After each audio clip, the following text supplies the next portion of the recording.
encíclica papal promulgada por San Pío X el 8 de septiembre de 1907, titulada Pascendi Dominici Gregis, apacentando el rebaño del Señor, carta encíclica sobre las doctrinas de los modernistas. 28. Después que, entre los partidarios del modernismo, hemos examinado al filósofo, al creyente, al teólogo, resta que igualmente examinemos al historiador, al crítico, al apologista y al reformador. Algunos de entre los modernistas, que se dedican a escribir historia, se muestran en gran manera solícitos porque no se les tenga como filósofos, y aún alardean de no saber cosa alguna de filosofía. Astucia soberana, no sea que alguien piense que están llenos de prejuicios filosóficos y que no son, por consiguiente, como afirman, enteramente objetivos. Es, sin embargo, cierto que toda su historia y crítica respira pura filosofía, y sus conclusiones se derivan, mediante ajustados raciocinios, de los principios filosóficos que defienden, lo cual fácilmente entenderá quien reflexione sobre ello. Los tres primeros cánones de dichos historiadores o críticos son aquellos principios mismos que hemos atribuido arriba a los filósofos, es a saber, el agnosticismo, el principio de la transfiguración de las cosas por la fe, y el otro, que nos pareció podía llamarse de la desfiguración. Vamos a ver las conclusiones de cada uno de ellos. Según el agnosticismo, la historia, no de otro modo que la ciencia, versa únicamente sobre fenómenos. Luego, así Dios como cualquier intervención divina en lo humano, se han de relegar a la fe, como pertenecientes tan solo a ella. Por lo tanto, si se encuentra algo que conste de dos elementos, uno divino y otro humano, como sucede con Cristo, la Iglesia, los sacramentos y muchas otras cosas de ese género, de tal modo se ha de dividir y separar, que lo humano vaya a la historia, lo divino a la fe. De aquí la conocida división que hacen los modernistas del Cristo histórico y el Cristo de la fe, de la Iglesia de la historia, y la de la fe, de los sacramentos de la historia, y los de la fe, y otras muchas a este tenor. Después, el mismo elemento humano que, según vemos, el historiador reclama para sí tal cual aparece en los monumentos, ha de reconocerse que ha sido realzado por la fe mediante la transfiguración más allá de las condiciones históricas. Y así conviene de nuevo distinguir las adiciones hechas por la fe, para referirlas a la fe misma y a la historia de la fe. Así, tratándose de Cristo, todo lo que sobrepase a la condición humana, ya natural, según enseña la psicología, ya la correspondiente al lugar y edad en que vivió. Además, en virtud del tercer principio filosófico, han de pasarse también como por un tamiz las cosas que no salen de la esfera histórica, y eliminan y cargan a la fe igualmente todo aquello que, según su criterio, no se incluye en la lógica de los hechos, como dicen, o no se acomoda a las personas. Pretenden, por ejemplo, que Cristo no dijo nada que pudiera sobrepasar a la inteligencia del vulgo que le escuchaba. Por ello borran de su historia real y remiten a la fe cuantas alegorías aparecen en sus discursos. Se preguntará, tal vez, según qué ley se hace esta separación. Se hace en virtud del carácter del hombre, de su condición social, de su educación, del conjunto de circunstancias en que se desarrolla cualquier hecho, en una palabra, si no nos equivocamos, según una norma que al fin y al cabo viene a parar en meramente subjetiva. Esto es, se esfuerzan en identificarse ellos con la persona misma de Cristo, como revistiéndose de ella, y le atribuyen lo que ellos hubieran hecho en circunstancias semejantes a las suyas. Así, pues, para terminar, a priori y en virtud de ciertos principios filosóficos, que sostienen, pero que aseguran no saber, afirman que en la historia que llaman real Cristo no es Dios ni ejecutó nada divino, como hombre, empero, realizó y dijo lo que ellos, refiriéndose a los tiempos en que floreció, le dan derecho de hacer o decir. 29. Así como de la filosofía recibe sus conclusiones la historia, así la crítica de la historia. Pues el crítico, siguiendo los datos que le ofrece el historiador, divide los documentos en dos partes. Lo que queda después de la triple partición, ya dicha, lo refieren a la historia real, lo demás, a la historia de la fe o interna. Distinguen con cuidado estas dos historias y adviértase bien cómo oponen la historia de la fe a la historia real en cuanto real. De donde se sigue que, como ya dijimos, hay dos Cristos, uno, el real, y otro, el que nunca existió de verdad y que solo pertenece a la fe, el uno, que vivió en determinado lugar y época, y el otro, que solo se encuentra en las piadosas especulaciones de la fe. Tal, por ejemplo, es el Cristo que presenta el Evangelio de San Juan, libro que no es, en todo su contenido, sino una mera especulación. No termina con esto el dominio de la filosofía sobre la historia. Divididos, según indicamos, los documentos en dos partes, de nuevo interviene el filósofo con su dogma de la inmanencia vital, y hace saber que cuanto se contiene en la historia de la Iglesia se ha de explicar por la emanación vital. Y como la causa o condición de cualquier emanación vital se ha de colocar en cierta necesidad o indigencia, se deduce que el hecho se ha de concebir después de la necesidad y que, históricamente, es aquel posterior a esta. ¿Qué hace, en ese caso, el historiador? Examinando de nuevo los documentos, ya los que se hallan en los sagrados libros, ya los sacados de donde quiera, teje con ellos un catálogo de las singulares necesidades que, perteneciendo ora al dogma, ora al culto sagrado, o bien a otras cosas, se verificaron sucesivamente en la Iglesia. Una vez terminado el catálogo, lo entrega al crítico. Y éste pone mano en los documentos destinados a la historia de la fe y los distribuye de edad en edad, de forma que cada uno responda al catálogo, guiado siempre por aquel principio de que la necesidad precede al hecho y el hecho a la narración. ¿Puede alguna vez acaecer que ciertas partes de la Biblia, como las epístolas, sean el mismo hecho creado por la necesidad? Sea de esto lo que quiera, hay una regla fija, y es que la fecha de un documento cualquiera se ha de determinar solamente según la fecha en que cada necesidad surgió en la Iglesia. Hay que distinguir, además, entre el comienzo de cualquier hecho y su desarrollo, pues lo que pueden hacer en un día no se desenvuelve sino con el transcurso del tiempo. Por eso debe el crítico dividir los documentos, ya distribuidos, según hemos dicho, por edades, en dos partes, separando los que pertenecen al origen de la cosa y los que pertenecen a su desarrollo, y luego de nuevo volverá a ordenarlos según los diversos tiempos. 30. En este punto entra de nuevo en escena el filósofo y manda al historiador que ordene sus estudios conforme a lo que prescriben los preceptos y leyes de la evolución.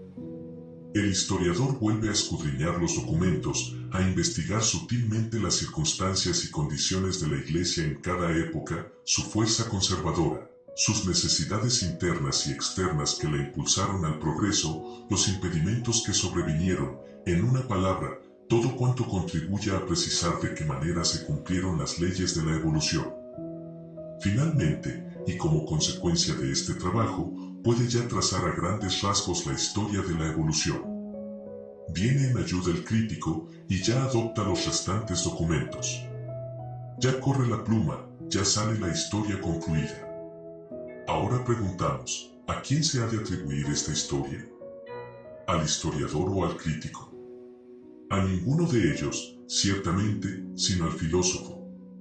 Allí todo es obra de apriorismo, y de un apriorismo que rebosa en herejías.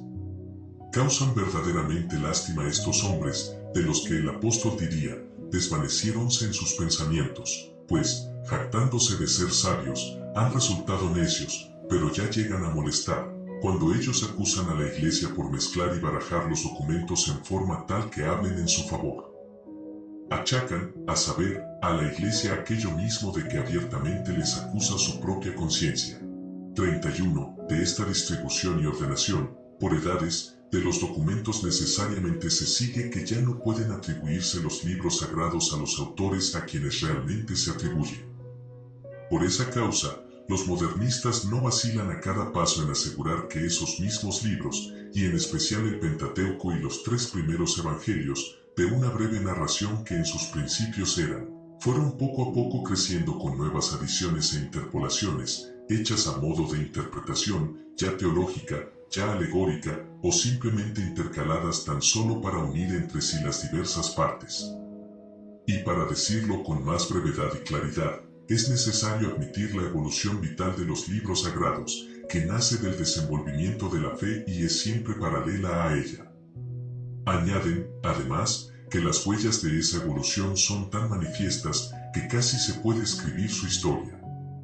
Y aún la escriben en realidad con tal desenfado, que pudiera creerse que ellos mismos han visto a cada uno de los escritores que en las diversas edades trabajaron en la amplificación de los libros sagrados.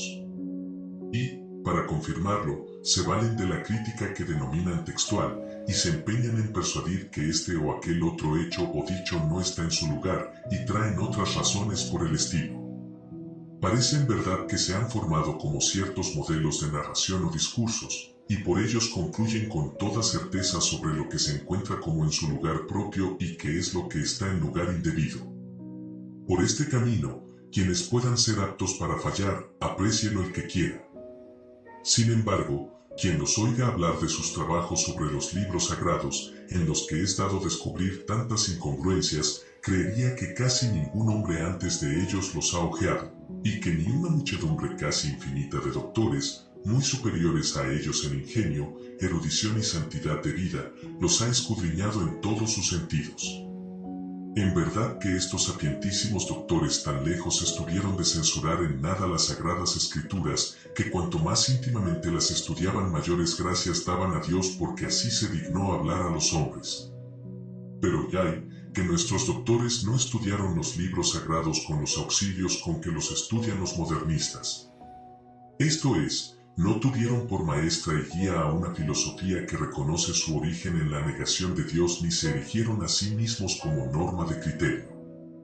32. Nos parece que ya está claro cuál es el método de los modernistas en la cuestión histórica. Precede el filósofo, sigue el historiador, luego ya, de momento, vienen la crítica interna y la crítica textual. Y porque es propio de la primera causa comunicar su virtud a las que la siguen, es evidente que semejante crítica no es una crítica cualquiera, sino que con razón se la llama agnóstica, inmanentista, evolucionista, de donde se colige que el que la profesa y usa, profesa los errores implícitos de ella y contradice a la doctrina católica. Siendo esto así, podría sorprender en gran manera que entre católicos prevaleciera este linaje de crítica.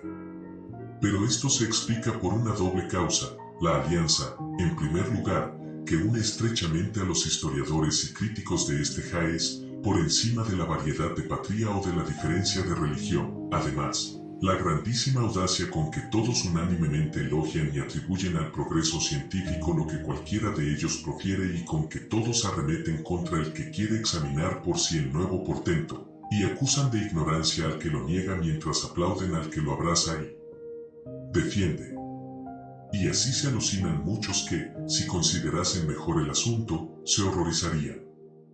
A favor, pues, del poderoso dominio de los que yerran y del incauto asentimiento de ánimos ligeros se ha creado una como corrompida atmósfera que todo lo penetra, difundiendo su pestilencia. 33. Pasemos al apologista. También entre los modernistas, depende del filósofo por dos razones, indirectamente, ante todo, al tomar por materia la historia escrita según la norma, como ya vimos, del filósofo, directamente, luego, al recibir de él sus dogmas y sus juicios. De aquí la afirmación, corriente en la escuela modernista, que la nueva apología debe dirimir las controversias de religión por medio de investigaciones históricas y psicológicas. Por lo cual los apologistas modernistas emprenden su trabajo avisando a los racionalistas que ellos defienden la religión, no con los libros sagrados o con historias usadas vulgarmente en la iglesia, y que estén escritas por el método antiguo, sino con la historia real, compuesta según las normas y métodos modernos. Y eso lo dicen no cual se arguyesen ad hominem, sino porque creen en realidad que sólo tal historia ofrece la verdad. De asegurar su sinceridad al escribir no se cuidan, son ya conocidos entre los racionalistas y alabados también como soldados que militan bajo una misma bandera, y de esas alabanzas, que el verdadero católico rechazaría, se congratulan ellos y las oponen a las reprensiones de la Iglesia. Pero veamos ya cómo uno de ellos compone la apología. El fin que se propone alcanzar es llevar al hombre, que todavía carece de fe, a que logre acerca de la religión católica aquella experiencia que es, conforme a los principios de los modernistas, el único fundamento de la fe. Dos caminos se ofrecen para esto, uno objetivo, subjetivo el otro. El primero brota del agnosticismo y tiende a demostrar que hay en la religión, principalmente en la católica, tal virtud vital que persuade a cualquier psicólogo y lo mismo a todo historiador de sano juicio, que es menester que en su historia se oculte algo desconocido. A este fin urge probar que la actual religión católica es absolutamente la misma que Cristo fundó, o sea, no otra cosa que el progresivo desarrollo del germen introducido por Cristo. Luego, en primer lugar, debemos señalar que germen sea ese, y ellos pretenden significarlo. Nosotros, ciertamente, venerables hermanos, para quienes la verdad no es más que una, y que consideramos que los libros sagrados, como escritos por inspiración del Espíritu Santo, tienen a Dios por autor, aseguramos que todo aquello es lo mismo que atribuir a Dios una mentira de utilidad o oficiosa, y aseveramos con las palabras de San Agustín, una vez admitida en tan alta autoridad alguna mentira oficiosa, no quedará ya ni la más pequeña parte de aquellos libros que, si a alguien le parece, o difícil para las costumbres o increíble para la fe, no se refiera por esa misma perniciosísima regla al propósito o a la condescendencia del autor que miente. De donde se seguirá, como añade el mismo Santo Doctor, que en aquellas, es a saber, en las Escrituras, cada cual creerá lo que quiera y dejará de creer lo que no quiera. Pero los apologistas modernistas, audaces, aún van más allá. Conceden, además, que en los sagrados libros ocurren a veces, para probar alguna doctrina, raciocinios que no se rigen por ningún fundamento racional, cuáles son los que se apoyan en las profecías, pero los defienden también como ciertos artificios oratorios que están legitimados por la vida. ¿Qué más? Conceden y aún afirman que el mismo Cristo erró manifiestamente al indicar el tiempo del advenimiento del reino de Dios, lo cual, dicen, no debe maravillar a nadie, pues también él estaba sujeto a las leyes de la vida. ¿Qué suerte puede caber después de esto a los dogmas de la Iglesia? Estos se hallan llenos de claras contradicciones, pero, fuera de que la lógica vital las admite, no contradicen a la verdad simbólica, como quiera que se trata en ellas del infinito, el cual tiene infinitos aspectos. Finalmente, todas estas cosas las aprueban y defienden, de suerte que no dudan en declarar que no se puede atribuir al infinito honor más excelso que el afirmar de él cosas contradictorias. Mas, cuando ya se ha legitimado la contradicción, ¿qué habrá que no pueda legitimarse? 36. Por otra parte, el que todavía no cree no solo puede disponerse a la fe con argumentos objetivos, sino también con los subjetivos. Para ello los apologistas modernistas se vuelven a la doctrina de la inmanencia. En efecto, se empeñan en persuadir al hombre de que en él mismo, y en lo más profundo de su naturaleza y de su vida, se ocultan el deseo y la exigencia de alguna religión, y no de una religión cualquiera, sino precisamente la católica, pues ésta, dicen, la reclama absolutamente el pleno desarrollo de la vida. Mediante la fórmula siguiente, Cristo anunció que en breve se establecería el advenimiento del reino de Dios, del que él sería el Mesías, esto es, su autor y su organizador, ejecutor, por divina ordenación. Tras esto se ha de mostrar como dicho germen, siempre inmanente en la religión católica y permanente, insensiblemente y según la historia, se desenvolvió y adaptó a las circunstancias sucesivas, tomando de estas para sí vitalmente cuanto le era útil en las formas doctrinales, culturales, eclesiásticas, y venciendo al mismo tiempo los impedimentos, si alguno salía al paso, desbaratando a los enemigos y sobreviviendo a todo género de persecuciones y luchas. Después que todo esto, impedimentos, adversarios, persecuciones, luchas, lo mismo que la vida, fecundidad de la Iglesia y otras cosas a ese tenor, se mostraren tales que, aunque en la historia misma de la Iglesia aparezcan incólumes las leyes de la evolución, no basten con todo para explicar plenamente la misma historia. Entonces se presentará delante y se ofrecerá espontáneamente lo incógnito. Así hablan ellos. Mas en todo este raciocinio no advierten una cosa, que aquella determinación del germen primitivo únicamente se debe al apriorismo del filósofo agnóstico y evolucionista, y que la definición que dan del mismo germen es gratuita y creada según conviene a sus propósitos. 34. Estos nuevos apologistas, al paso que trabajan por afirmar y persuadir la religión católica con las argumentaciones referidas, aceptan y conceden de buena gana que hay en ella muchas cosas que pueden ofender a los ánimos. Y aún llegan a decir públicamente, con cierta delectación mal disimulada, que también en materia dogmática se hallan errores y contradicciones, aunque añadiendo que no solo admiten excusa, sino que se produjeron justa y legítimamente, afirmación que no puede menos de excitar el asombro. Así también, según ellos, hay en los libros sagrados muchas cosas científica o históricamente viciadas de error, pero dicen que allí no se trata de ciencia o de historia, sino solo de la religión y las costumbres. Las ciencias y la historia son allí a manera de una envoltura, con la que se cubren las experiencias religiosas y morales para difundirlas más fácilmente entre el vulgo, el cual, como no las entendería de otra suerte, no sacaría utilidad, sino daño de otra ciencia o historia más perfecta.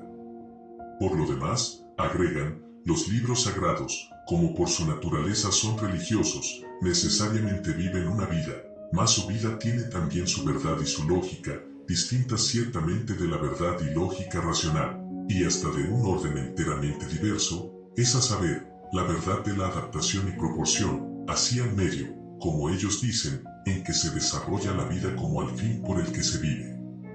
Finalmente, llegan hasta afirmar, sin ninguna atenuación, que todo cuanto se explica por la vida es verdadero y legítimo. 35. En este lugar conviene que de nuevo nos lamentemos grandemente, pues entre los católicos no faltan algunos que, si bien rechazan la doctrina de la inmanencia como doctrina, la emplean, no obstante, para una finalidad apologética, y esto lo hacen tan sin cautela, que parecen admitir en la naturaleza humana no solo una capacidad y conveniencia para el orden sobrenatural, lo cual los apologistas católicos lo demostraron siempre, añadiendo las oportunas salvedades, sino una verdadera y auténtica exigencia.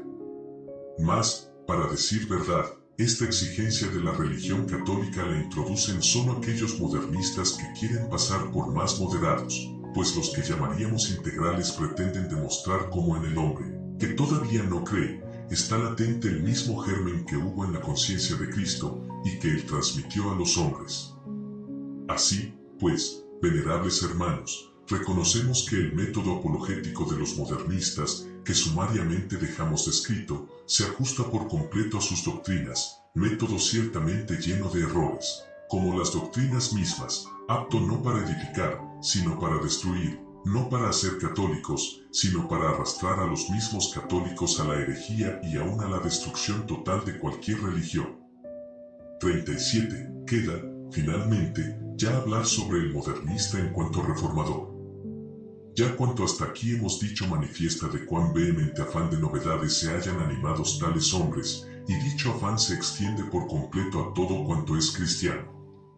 Quieren que se renueve la filosofía, principalmente en los seminarios, de suerte que, relegada la escolástica a la historia de la filosofía, como uno de tantos sistemas ya envejecidos, se enseña a los alumnos la filosofía moderna, la única verdadera y la única que corresponde a nuestros tiempos.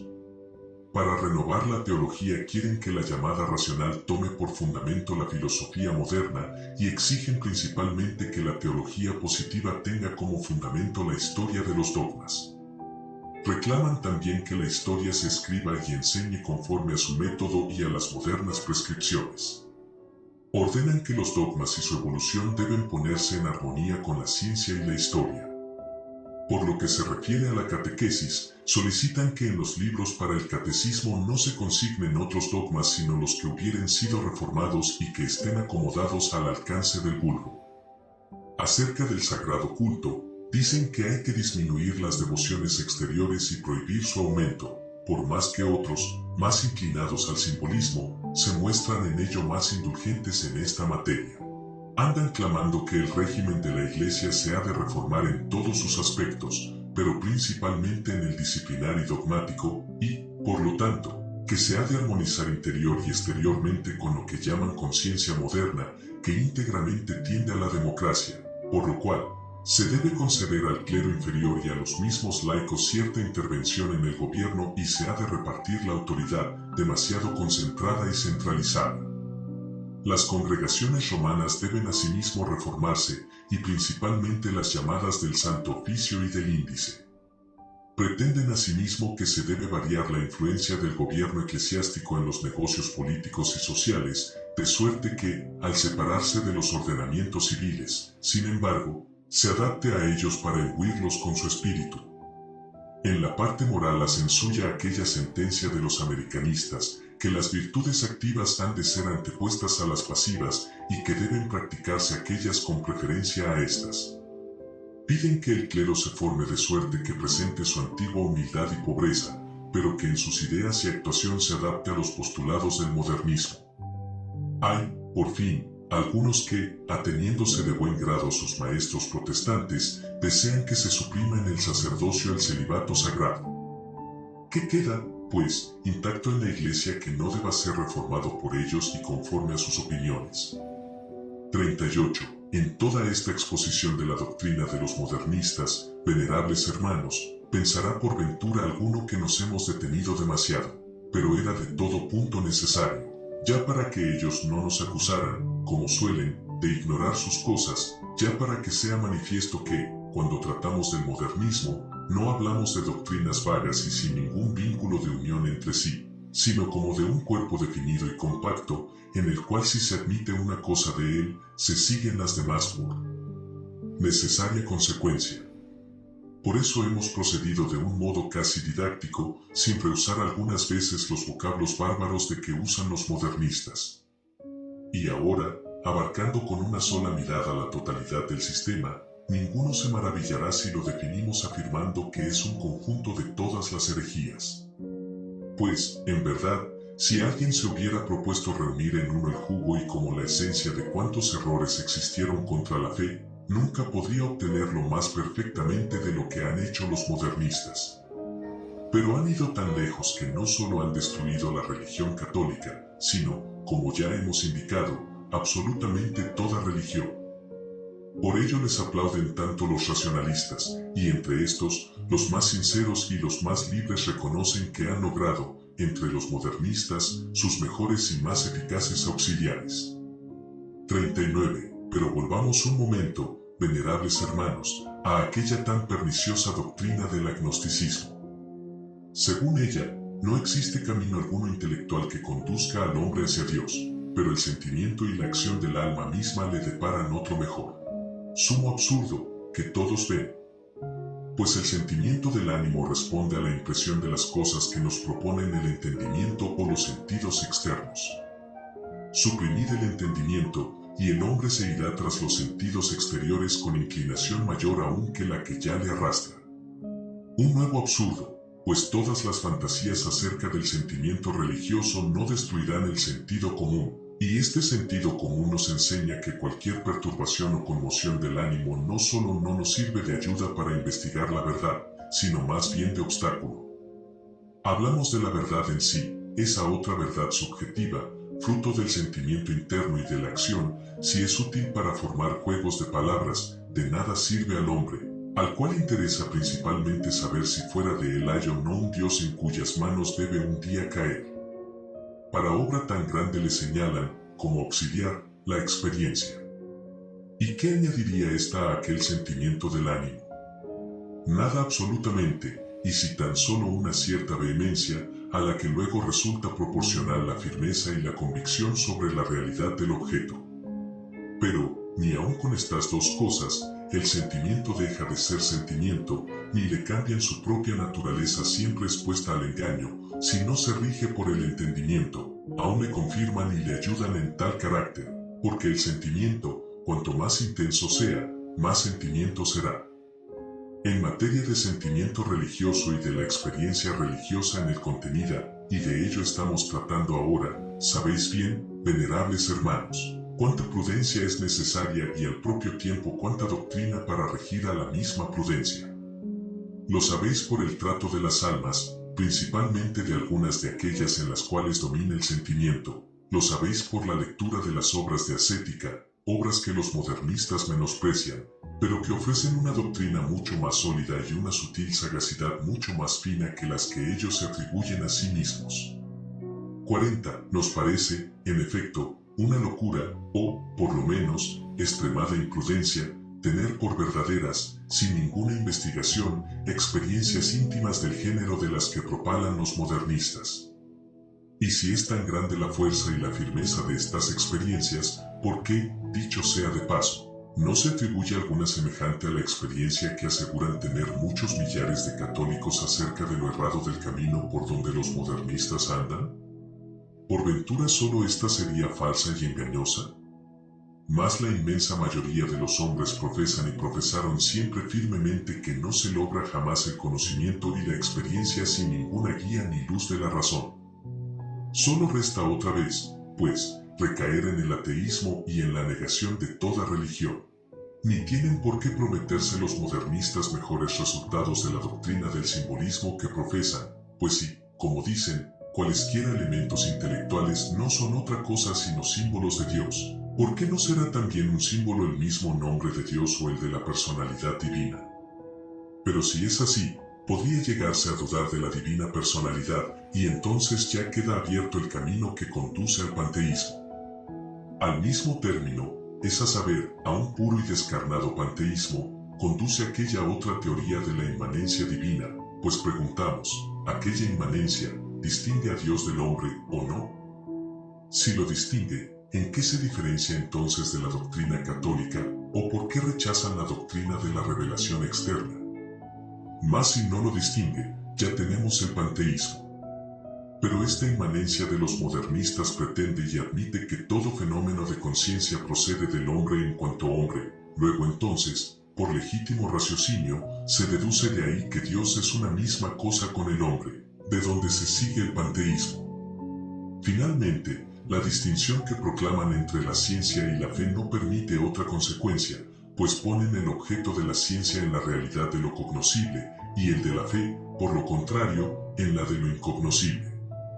Pero la razón de que algo sea incognoscible no es otra que la total falta de proporción entre la materia de que se trata y el entendimiento, pero este defecto de proporción nunca podría suprimirse, ni aun en la doctrina de los modernistas. Luego lo incognoscible lo será siempre, tanto para el creyente como para el filósofo. Luego, si existe alguna religión, será la de una realidad incognoscible. Y, entonces, no vemos por qué dicha realidad no podría ser aún la misma alma del mundo, según algunos racionalistas afirman. Pero, por ahora, baste lo dicho para mostrar claramente por cuántos caminos el modernismo conduce al ateísmo y a suprimir toda religión. El primer paso lo dio el protestantismo, el segundo corresponde al modernismo, muy pronto hará su aparición el ateísmo. Segundo, causas y remedios. 41. Para un conocimiento más profundo del modernismo, así como para mejor buscar remedios a mal tan grande, conviene ahora, venerables hermanos, escudriñar algún tanto las causas de donde este mal recibe su origen y alimento. La causa próxima e inmediata es, sin duda, la perversión de la inteligencia. Se le añaden, como remotas, estas dos, la curiosidad y el orgullo. La curiosidad, si no se modera prudentemente, basta por sí sola para explicar cualesquier errores. Con razón escribió Gregorio XVI, predecesor nuestro, es muy deplorable hasta qué punto vayan a parar los delirios de la razón humana cuando uno está sediento de novedades y, contra el aviso del apóstol, se esfuerza por saber más de lo que conviene saber, imaginando, con excesiva confianza en sí mismo, que se debe buscar la verdad fuera de la Iglesia católica, en la cual se halla sin el más mínimo sedimento de error. Pero mucho mayor fuerza tiene para obcecar el ánimo, e inducirle al error, el orgullo, que, hallándose como en su propia casa en la doctrina del modernismo, saca de ella toda clase de pábulo y se reviste de todas las formas. Por orgullo conciben de sí tan atrevida confianza, que vienen a tenerse y proponerse a sí mismos como norma de todos los demás. Por orgullo se glorían vanísimamente, como si fueran los únicos poseedores de la ciencia, y dicen, altaneros e infatuados, no somos como los demás hombres, y para no ser comparados con los demás, abrazan y sueñan todo género de novedades, por muy absurdas que sean. Por orgullo desechan toda sujeción y pretenden que la autoridad se acomode con la libertad. Por orgullo, olvidándose de sí mismos, discurren solamente acerca de la reforma de los demás, sin tener reverencia alguna a los superiores ni aun a la potestad suprema. En verdad, no hay camino más corto y expedito para el modernismo que el orgullo. Si algún católico, sea laico o sacerdote, olvidado del precepto de la vida cristiana, que nos manda negarnos a nosotros mismos si queremos seguir a Cristo, no destierra de su corazón el orgullo, ciertamente se hallará dispuesto como el que más a abrazar los errores de los modernistas. Por lo cual, venerables hermanos, conviene tengáis como primera obligación vuestra resistir a hombres tan orgullosos, ocupándolos en los oficios más oscuros e insignificantes, para que sean tanto más humillados cuanto más alto pretendan elevarse, y para que, colocados en lugar inferior, tengan menos facultad para dañar. Además, ya vosotros mismos personalmente, ya por los rectores de los seminarios, examinad diligentemente a los alumnos del sagrado clero, y si hallarais alguno de espíritu soberbio, alejadlo con la mayor energía del sacerdocio. Ojalá se hubiese hecho esto siempre con la vigilancia y constancia que era menester. 42. Y si de las causas morales pasamos a las que proceden de la inteligencia, se nos ofrece primero y principalmente la ignorancia. En verdad que todos los modernistas, sin excepción, quieren ser y pasar por doctores en la Iglesia, y aunque con palabras grandilocuentes subliman la escolástica, no abrazaron la primera deslumbrados por sus aparatosos artificios, sino porque su completa ignorancia de la segunda les privó del instrumento necesario para suprimir la confusión en las ideas y para refutar los sofismas. Y del consorcio de la falsa filosofía con la fe ha nacido el sistema de ellos, inficionado por tantos y tan grandes errores.